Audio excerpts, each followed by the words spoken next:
오늘은 아버지 두 번째 시간, 아버지의 집이라는 제목으로 말씀을 나누겠습니다. 우리 하나님께서는 믿음을 가지면 그 영혼을 회복시키시고 고치시는 주님이십니다. 말씀을 통해 내 영혼 가운데, 내 혼, 마음 가운데, 무엇보다 내 육신 가운데 있는 모든 질병과 아픔을 고치시는 예수를 만나는 여러분들을 축복합니다. 이번 주에 읽었던 책에 아주 제 마음을 울렸던 깊게 큰 울림이 있었던 이야기 한 가지 소개해드리려고 합니다. 대영제국 시절 영국에 웰링턴이라는 이 함대 제독이 있었습니다. 이분이 아주 전쟁 영웅이고 이 병사들을 잘 훈련시키기로 아주 정평이 나 있는 위대한 영국 역사 위대한 장군이에요.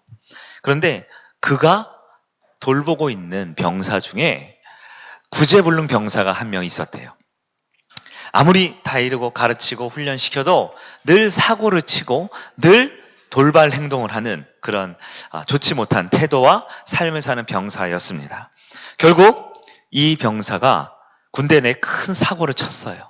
그래서 여러 군법 회의를 통해 최종적으로 그에게 사형을 언도하게 되었습니다.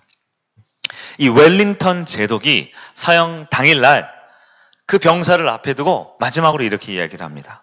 나는 최선을 다해서 너를 가르쳤다. 그러나 너는 그 가르침을 따르지 않았지. 나는 최선을 다해서 너를 징계하고 바른 길로 인도했어. 그러나 너는 그것을 순순히 받아들이지 않았어. 때로는 너를 매질을 하기도 했고 감옥의 고통을 주었지만 너는 끝끝내 돌아오지 않았어. 너의 끝까지 반성하지 않는 그 모습, 이제 내가 너에게 할 수 있는 단 한 가지, 그것은 바로 사형밖에 없다 하면서 사형을 딱 언도하고 집행을 하려고 했어요. 그런데 그 병사, 그 문제 있었던 그 병사의 오랜 친구 한 명이 그 사형 현장에 군법회의장에 저 뒤에 앉아있다가 갑자기 벌떡 일어나더니 제독님 드릴 말씀이 있습니다. 이렇게 외치는 거예요.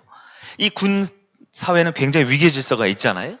그래서 감히 일반 병사가 이 함대 제독의 말에 이렇게 제재할 수 없는데요. 목숨 걸고 얘기를 한 거죠. 제독님께서 딱 한 가지 아직 안 하신 것이 있습니다. 이렇게 말을 해요. 제독이 평소 할 수 있는 한 최선을 다해서 군대와 이 전쟁을 위해서 힘썼던 제독은 내가 안 한 게 있다고? 내가 안 한 거? 그것이 무엇인가? 물어보았어요. 그러자 그 문제에 있었던 사형언도 받았던 병사의 친구가 이렇게 얘기를 합니다. 제독님께서 안 하신 것이 한 가지 있습니다. 그것은 바로 용서입니다. 이렇게 얘기를 했어요. 함대 제독은 무슨 뚱딴지 같은 소리냐 하고 무시하고 사형을 집행할 수 있었지만 그의 마음 가운데 곰곰이 생각해 보다가 최종 판결을 이렇게 내립니다. 그래, 나는 다 한 줄 알았어. 최선을 다해서 저 병사를 위해서 애쓴 줄 알았어. 그러나 내가 안 한 게 있다라는 걸 깨달았지. 그래, 좋아. 내가 아무 조건 없이 한 번 더 너를 용서해 주겠다. 이렇게 했습니다. 그 병사가 어떻게 되었을까요? 네, 실제로 그 병사는 완전히 새 사람이 되어 변화되어서 그 전쟁에서도 가장 먼저 앞장서서 제독과 그 영국을 위해 힘써 싸우며 전쟁에서도 아주 훌륭한 일을 감당해내었다라고 합니다. 자, 그 병사가 어떻게 변화될 수 있었을까요? 네, 그동안 많은 가르침이 있었습니다. 많은 교훈과 책망이 있었습니다. 때로는 매로 다스리기도 하고 무시무시한 감옥에 넣기도 했어요. 그러나 그 병사의 딱딱한 마음을 바꾸기는 어려웠어요. 그러나 그 병사에게 마지막 한 가지 선물, 바로 용서라는 것이, 바로 아무 조건 없이 대가 없이 용서해 주었다라는 것이 그 병사의 인생을 송두리째 바꾸게 되었다라는 이야기를 들었습니다. 여러분, 우리에게도 정말 놀라운 용서의 이야기가 있습니다. 바로 하나님께서 저와 여러분에게 아무런 조건 없이, 아무런 대가 없이 그냥 용서해 주신 이야기이지요.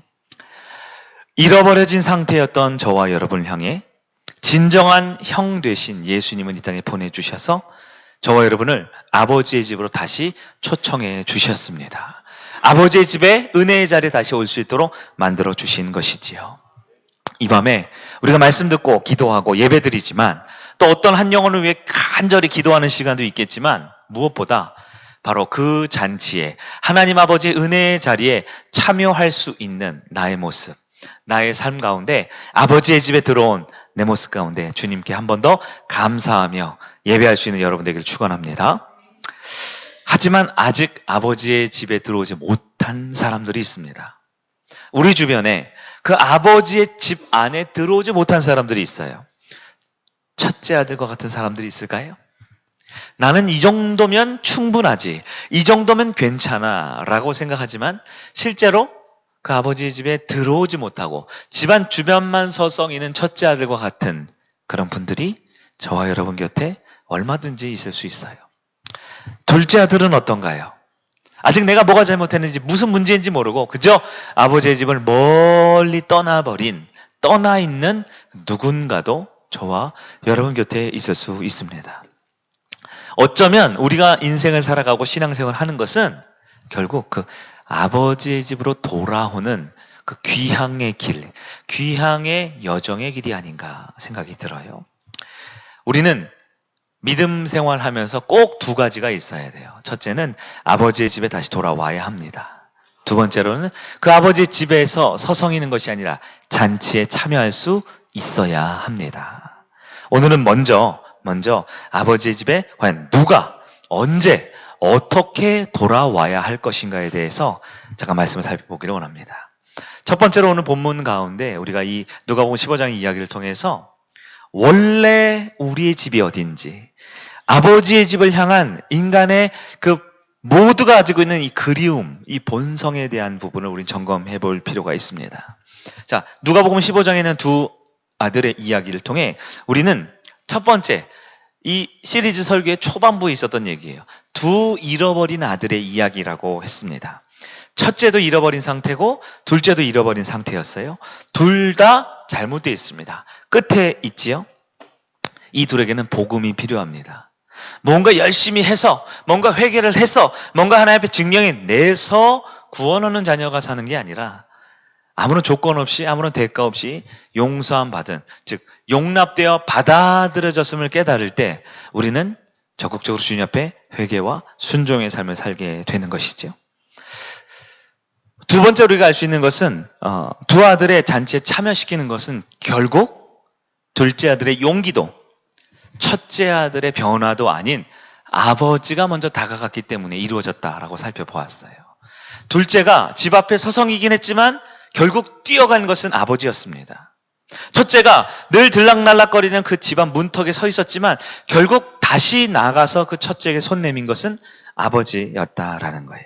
구원의 본질이 무엇입니까? 구원이란 무엇입니까? 구원은 아버지가 초청하는 그 잔치에 내가 내 힘과 노력과 행위로 얻는 것이 아니라 결국 하나님의 은혜의 과정이다라는 것을 우리는 깨달을 수 있어야 합니다.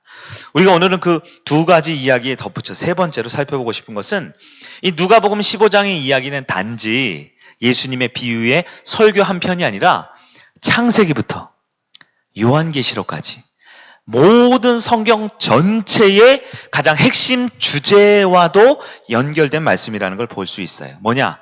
거대한 구원의 이야기가 누가복음 15장에 녹여 있는데요. 그것은 무엇이냐? 결국 인간은 원래 우리의 집, 본래 우리가 살아야 할 그곳, 그 아버지의 집으로 돌아가야 하는 이야기, 그것이 바로 누가복음 15장에서 우리에게 알려주려 하는 바입니다. 여러분, 고향 있으시죠? 고향. 요즘 젊은 분들에게는 워낙 도시화되고 현대화 사이에 고향이라는 의미가 좀 많이 약해지지만 그래도 고향하면 우리 마음에 남다른 것이 있어요. 왜냐하면 고향이라는 건 인간에게 뿌리 혹은 근원 혹은 어렸을 때 그 행복했던 추억의 장소라는 이미지가 있죠. 그래서 우리는 보통 1년에 한 번 정도는 고향에 혹은 적어도 몇 년에 한 번 정도 내가 살았던 곳에 방문하려는 마음이 마음속에 다 드는 거예요. 근데 여러분, 막상 여러분 고향 집에 고향이었던 동네에 가보면 어떤가요? 인간의 뿌리가 되고 근원이 되고 추억과 아련했던 행복했던 어린 시절. 근데 막상 가보면 별게 없어요. 고향집에 가보면, 고향에 있었던 동네에 가보면 별게 없어요. 왜 그럴까요? 거기는 진짜 고향이 아니기 때문에 그렇습니다. 우리 인간에게 주어진 진짜 고향, 진정한 고향은 따로 있기 때문에 그래요. 어떤 의미로 보면 모든 인간은 다 둘째 아들과 같은 존재입니다. 내가 이 본문에 나오는 누가복음 15장의 첫째 아들, 둘째 아들의 그 특정한 이 모습과 행동만 볼 것이 아니라 모든 인류는, 결국 인류는 아버지의 집에서 스스로 떠나 있다가 결국 다시 아버지께 돌아와야 한다라는 면에서 우리 모두는 다 둘째 아들과 같은 인생을 살고 있는 거예요. 본래 인류는 맨 처음 창조될 때 어디서 만들어졌습니까? 네, 하나님의 동산에서 모든 것을 다 만족하며 누리고 살았어요.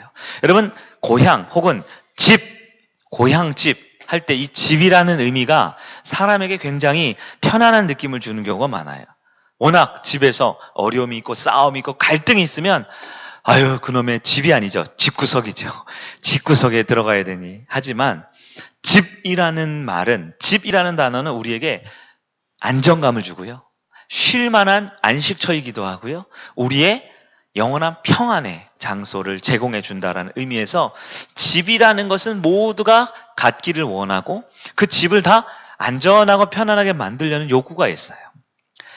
사람들이 결혼을 합니다. 왜요? 그 집이라는 것. 물질적이기도 하지만 또한 마음의 영역이기도 하고 영적인 영역이기도 한 그 영원한 안식처라는 것을 다 꿈꾸고 있지요. 근데 맨 처음 하나님께서 인류를 창조할 때 에덴 동산은 그 모든 요소를 다 갖추고 있었어요. 그것은 안전한 곳이었고 그것은 진정한 행복이 있었고요. 참된 평안이 있었고요. 무엇보다 주님과 함께 안식할 수 있었습니다. 왜냐하면 그곳엔 하나님의 임재가 있었기 때문이지요. 여러분, 그곳이 바로 우리의 원래 집입니다. 우리의 원래 고향은 그 에덴 동산이었어요. 그리고 우리가 결국 다시 돌아가야 할 아버지의 집 천국이라는 것도 결국 마찬가지. 우리에게 참된 안식, 영원한 평안과 행복을 줄 수 있는 우리의 집이 되는 것이지요. 천국은 눈물이 없습니다. 거기는 고통이 없습니다. 아픔도 없고요. 이별의 괴로움이나 죽음 같은 것은 없습니다. 그것은 하나님과 영원히 함께 최고로 행복하고 최고로 기쁨으로 살 수 있는 곳이에요. 그런데 왜 우리가 그곳에서 나왔을까요? 네. 인류의 조상이었던 아담과 하와는 하나님의 권위에 반감을 가졌어요. 이미 하나님이 주신 모든 것을 다 누릴 수 있음에도 불구하고 하나님과 같아지려고, 즉 그분이 만들어 놓으신 이 권위 체계를 뛰어넘고 싶었습니다. 그것은 다른 말로 죄라고 하는 것이지요. 이 죄 때문에 인간은 원래 살던 집에서 어떻게 됐어요? 쫓겨나 버렸습니다. 집에서 쫓겨났어요. 그래서 유랑 생활을 합니다. 창세기 초반부에 여기 갔다가 저기 갔다가 유랑 생활이죠. 그래서 모든 인류는 몸도 마음도 영혼도 결국 난민처럼, 피난민처럼 사는 거예요. 오늘날 과거 몇 년 사이에 저 중동에 있는 중동의 문제 때문에 시리아나 이런 사람들이 난민으로 유럽에 가다가 막 많이 죽고 고통당하는 모습 보였죠. 그걸 보면서 우리나라에도 난민이 들어왔었다 그러더라고요. 저 홍콩인가 말레이시아인가에서 비행기를 타고 제주도에 왔다가 난민 신청을 했다고 하더라고요. 그걸 보면서 뭐 받아줘야 되니 말아야 되니 막 말이 있었는데요. 여러분, 반세기 전만 해도 우리나라 국민의 대다수가 난민이었죠. 네, 6.25 전쟁 사변 때 대부분 다 피난을 가면서 그 앞에 피자만 붙죠. 피난민이 난민이죠. 집에서 떠나서 유리방황하는 것이잖아요. 그러면 지금은 어때요? 지금은 우리는 안정되어 있습니까? 아니요. 지금도 우리의 삶은 여전히 난민으로 살고 있어요. 진짜 집에 못 가는 거예요. 목사님 무슨 소리입니까?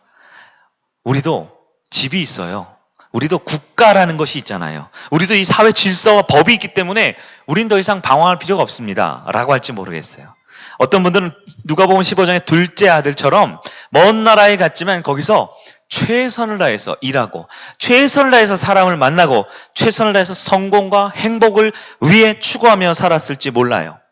행복, 안정, 성공, 그러면서 나름의 집을 세우고 싶었을지 모릅니다. 이 세상에 말하는 집이 뭡니까? 이 세상에 말하는 집, 최고로 추구해야 될 것이 무엇입니까? 세 가지죠. 돈과 권력과 쾌락입니다. 돈이 많이 있으면 진짜 집이 완성된다. 내 집이, 내 왕국이, 내 삶이 안정된다고 생각하지요. 권력이 높거나 명예가 있어 사람들에게 존중받고 존경받으면 된 것이다 라고 말합니다. 혹은 아주 쾌락적으로 즐겁게 원하는 것은 뭐든지 다 누릴 수 있으면 그것이 진정한 집이다 라고 생각해요. 근데 굳이 많은 예를 들지 않아도 여러분, 돈 많은 사람들이 행복해 하던가요? 네. 이 나라에서 권력이 제일 높은 사람들, 요즘에 뉴스에 맨날 나오는 사람 있죠? 인터넷 나오는 사람, 뭐 대통령부터 시작해서 뭐 무슨 장관부터 시작해서 무슨 총장부터 국회의원들, 무슨 대기업 총수들, 한번 얼굴을 보세요. 행복해 보이는지 아니면 우거지상인지. 그들의 입에서 나오는 말이 축복과 감사의 말인지 아니면 어떻게라도 꼬투리를 잡아가지고 서로 비난하고 공격하는 말들을 쏟아내는지. 근데 그분들이 우리나라에서 가장 많이 배우고 가장 돈이 많고 가장 높은 분들이잖아요. 행복해 보이시나요? 어떤 분들은 그 쾌락, 내가 원하는 즐거움과 쾌락과 여러 욕구들을 다 누리면 그것이 진정 완전한 집이다라고 말도 안 되는 착각에 살아갔지요. 근데 이게 이 세상의 가르침이고요. 어쩌면 이 세상 가운데 둘째 아들처럼 살아가고 있는 오늘날 우리 그리스도인의 모습이 겉으로는 아버지의 아들인 척하지만 머리부터 발끝까지 모든 가치관과 생각은 이 돈과 이 권력과 이 쾌락을 쫓아 나만의 집을 만들고자, 나만의 왕국을 또 세우고자, 남들보다 조금 더 1cm라도 집이 더 넓어야 되고 1cm라도 집이 더 높아야 되고 남들보다 좀 더 쉴 수 있고 여행 많이 다닐 수 있고 맛있는 맛집 찾아다닐 수 있는 삶을 위해 그렇게 괴롭게 살아가고 있다라는 거예요. 여러분, 그런데요, 이 땅에서 그렇게 많은 사람들이 왕국을 짓고 자기 집을 지으려고 하는데요, 그 집을 짓는 것에 성공한 사람이 있을까요? 자신의 행복한 집, 대대손손 영원한 그 아버지의 집과 같은 훌륭한 집을 만들어낸 사람이 있을까요? 성경은 말합니다. 그리고 우리의 삶이 증거하죠. 단언코 그 누구도 아버지의 집을 흉내내려 했지만 완성된 집을 가진 사람은 아무도 없다라는 거예요. 성경이 무슨 얘기입니까? 결국은 성경은 아버지의 집을 떠나서 유랑하고 방황하고 난민처럼 살던 하나님의 백성들이 아버지의 집으로 돌아왔다라는 이야기들이에요. 아담과 하와가 에덴에서 쫓겨나서 방황했지요. 그의 첫 번째 아들 가인이 자신의 유일한 동생 아벨을 죽이고 어떻게 해요? 두려워서 유리방황하지요. 야곱은 어떻습니까? 아버지와 형을 속였어요. 그 결과 그 집에서 쫓겨나듯 나가서 20년 넘게 유리방황을 합니다. 요셉은 어떠한가요? 결국 그 아버지의 집에서 버림받아서 이집트까지 가게 되고 결국 이스라엘 모든 민족들은 400년 넘게 고향 집을 떠나서 방황하는 삶을 살게 되는 거예요. 가나안 땅에 다시 돌아왔습니다. 왕국이 건설됐죠. 그러나 그 왕국에 건설했던 다윗조차 미움과 멸시와 수많은 질투 속에 그의 인생의 젊은 대부분은 도망자 생활을, 유리방황을 했어요. 왕위에 오른 다음에는 왕국을 세웠나요? 아니요. 그의 친아들의 공격 때문에 또 왕궁에서 도망 난민 생활을 했습니다. 결국 이스라엘 백성 전체는 어떻게 돼요? 결국 아수르와 바벨론에 멸망당해 포로로 끌려가 또 난민 생활을 합니다. 바벨론에 포로로 갔는데요. 그 바벨론이 페르시아, 성경에는 바사라고 되어 있죠. 바사에 멸망당해서 또 포로 생활. 그리고 나서는요, 헬라라고 한 또 그리스에게, 또 시리아에게, 그리고 로마 제국에게.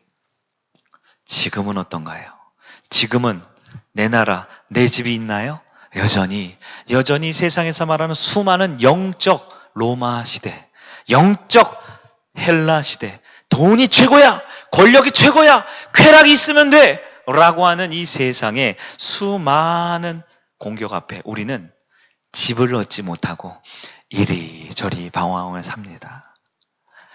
요즘 저는 집이 없어서 모르겠지만 아파트값, 전세값이 뭐 엄청나게 뭐 변화가 많다며요. 부동산이 뭐 되게 안 좋다며요. 어렵다며요. 눈에 보이는 집뿐만 아니라 우리의 진정한 집은 과연 어디에 있단 말입니까? 그래요. 우리가 예수님 믿기로 결단합니다. 그리고 고향집으로 가기로 결단했어요. 그러면 우리는 곧장 그 집에 갈 수 있느냐? 아니에요. 성경을 보세요.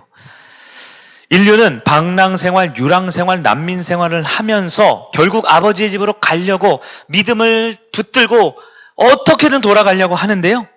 그 죄라는 것 때문에 처음에 떨어져 나왔기 때문에 그 죄의 문제가 늘 큰 장벽처럼 아버지의 집에 가려고 하면 못 가게 막아요. 가려고 하면 막는 거예요. 죄 때문에 아버지 집에 못 갑니다. 자, 인간의 내면이 죄 때문에 망가졌어요. 그래서 많은 둘째 아들의 경우 지금 먼 나라에 가 있는데 아버지의 집에 돌아가야겠다라는 생각조차 못하고 살아가는 둘째 아들들이 많아요. 어떤 경우는요, 그래 이제 돌아와야지 라고 마음먹었지만 그 주변에 있는 환경이 다 망가져 버렸어요. 그래서 아버지의 집에 갈지 못하도록 막아버리는 환경 또한 굉장히 많습니다. 그럼 어떻게 해야 합니까? 아버지의 집에 돌아가고 싶은데 진짜 완벽한 행복과 안정과 안식이 있는 그곳에 가고 싶은데 우리의 내면이 죄로 장벽이 쳐졌다니까요. 우리의 삶과 이 인류의 역사가 전체가 환경적으로 타락했기에 갈 길이 막막하다니까요. 어떻게 아버지의 집에 다시 간단 말입니까? 성경은 말하기를 아버지의 집에 돌아갈 수 있는 길이 딱 하나밖에 없다고 말해요.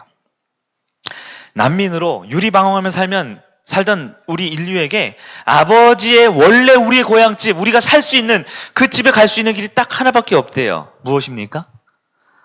진정한 형 되신 예수님을 통해서만 갈 수 있다라고 성경은 말하는 거예요. 첫째 아들, 둘째 아들, 우리 지난 시간 말씀이었죠. 동전을 잃어버리고 양을 잃어버렸을 때 누군가가 찾아냈단 말이에요. 누가복음 15장 이 두 아들의 이야기는 찾으러 오는 사람이 없잖아요. 왜요? 그 말씀을 전하고 있는 예수가 바로 찾아온 사람이기 때문에 그렇죠. 이게 지난주 말씀이었어요. 그 예수님이 진정한 형으로 그 둘째 아들 그리고 첫째 아들 둘 다 동생이죠. 그 방황하는 그들을 향해 오셨기 때문에 그 예수를 통해서만 아버지의 집에 들어갈 수가 있게 되는 거예요. 진정한 형이 초청해 줄 때 그것을 우리 신학적으로는 중생이라고 하고 하나님 앞에 회개하는 마음으로 믿음을 가졌다라고 표현하겠죠. 여러분, 예수를 통하지 않으면 아버지의 집에 갈 수가 없는 거예요. 많은 분들이 예수가 아닌 다른 방식으로 기독교라는 종교 생활을 하려고 합니다. 예수의 복음이 아닌 다른 여러 가지 활동과 여러 가지 노력으로 기독교라는 종교라는 교회 공동체라는 곳에 다른 목적과 방법으로 아버지의 집에 들어오려고 시도하는 노력들이 2000년 기독교 역사상 수도 없이 많았어요.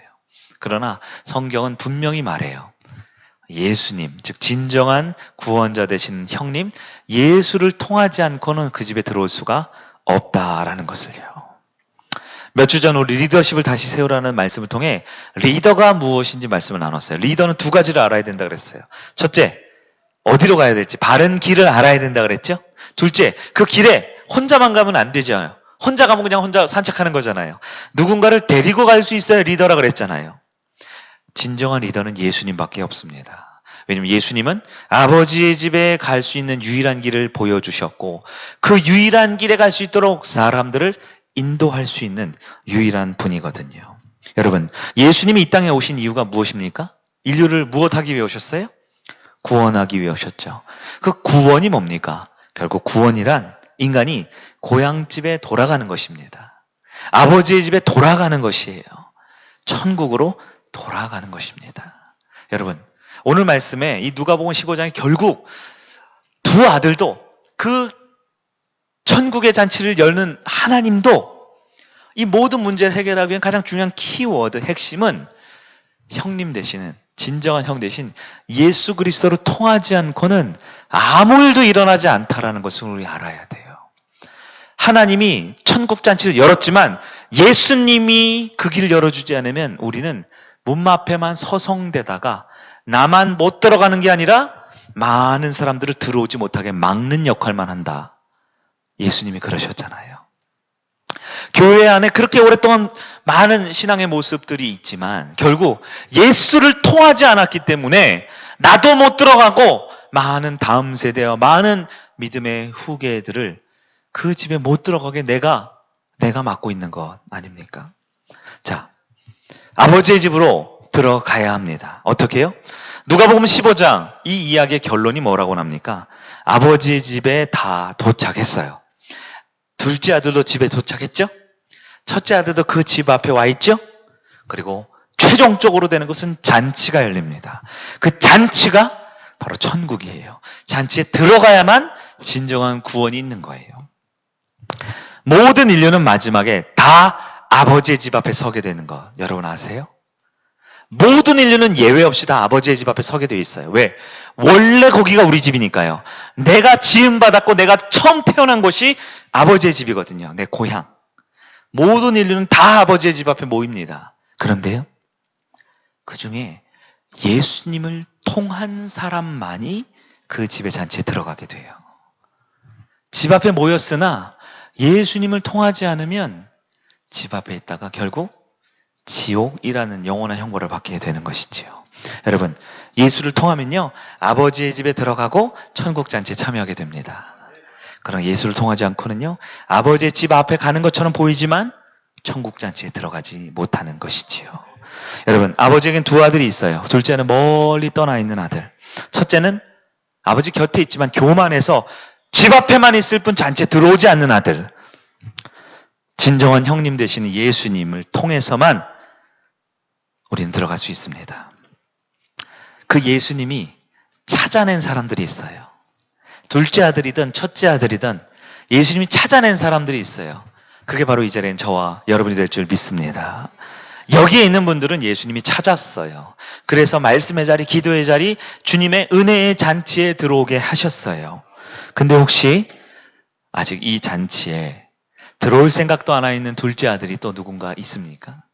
혹시 우리 주변에 아버지의 잔치가 있다는 소식도 알고 집 주소도 알고 있고 때로는 집 앞 마당도 왔다 갔다 했는데 진짜 그 잔치에 들어오지 못한 첫째 아들과 같은 존재들이 우리 주변에 있을까요? 우리는 무엇을 해야 합니까? 네, 그들을 도와줄 수 있어야 합니다. 우리가 할 수 있는 것은 영혼을 살릴 수 없어요. 네? 많은 분들이 교회에 전도하면 영혼을 살릴 거라고 오해해요. 교회에 온다고 영혼을 살리지 않아요. 네. 목사님을 만나서 설교를 들으면 영혼이 구원받을 거라고 생각하는데요. 목사의 역할은 영혼을 살려낼 수 있는 능력은 조금도 없습니다. 많은 분들이 교회란 구원의 집이라고 생각해요. 그러나 교회가 천국이 아니에요. 구원의 집이 아닙니다. 우리가 할 수 있는 게 뭘까요? 목회자가 설교를 통해 할 수 있는 게 뭘까요? 여러분이 우리 교회 공동체를 통해 할 수 있는 게 뭘까요? 잘 들으셔야 합니다. 아버지의 집이 있지만 그 집 안에 들어가기 위한 유일한 통로는 예수 그리스도밖에 없습니다. 결국 여러분이 전도라는 것을 통해서 해야 할 것이 무엇이에요? 예수를 만나게 해줘야 됩니다. 목회자가 설교와 예배를 통해 해야 될 게 뭐예요? 예수를 만나게 해줘야 됩니다. 교회 공동체라는 것이 뭐 하는 것입니까? 새로운 사람들이 오면 저 사람 어디 출신이야? 뭐 하는 사람이야? 비교, 평가, 그리고 그룹 짓는 게 아니라 어떻게 해서든 피땀 흘리는 애를 쓰고 노력을 해서 나는 배를 쫄쫄 굴더라도 나는 절뚝절뚝 힘겹게 살더라도 그 찾아온 영혼들을 예수 만나게 해주는 게 교회라는 곳이 하는 일이라는 거예요.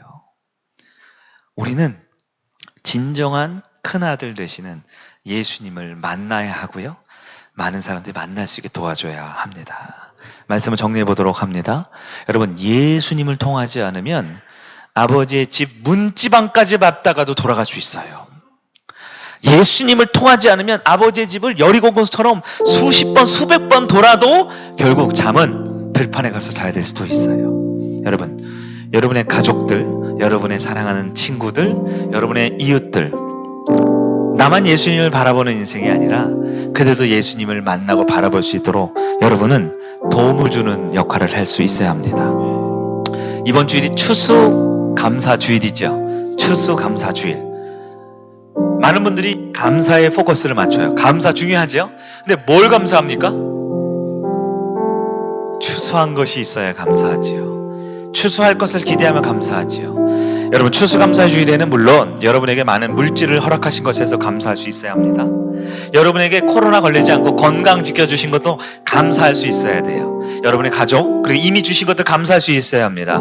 그러나 추수 감사 주일은 그 둘째 아들과 그 수많은 첫째 아들들을 그들을 주님께 올려드려 예수를 만날 수 있는 영적인 추수의 감사를 할 수 있는 우리 성일교회 되기를 원합니다. 코로나 시대 다 마귀가 주는 말이에요. 코로나 때 전도 못한다고. 마귀가 주는 말이에요. 코로나 때 선교가 막혔다고. 누가 그럽니까? 예수님은 못하시는 것이 없습니다. 내가 할 수 있는 것을 할 수 있는 여러분 되길 바랍니다. 이 밤에 진정한 추수감사 준비를 이제 이틀 남았는데 하면서 영혼을 살려내는 성일의 제자가 되기를 기도하며 나아갑시다. 우리가 하나님의 자녀로 살아갈 때에 많은 기도의 제목들 응답의 축복이 있습니다. 그러나 여러분, 하나님의 그 입구에 문 앞에 섰을 때 그래 아들아 딸아 수고 많이 했다.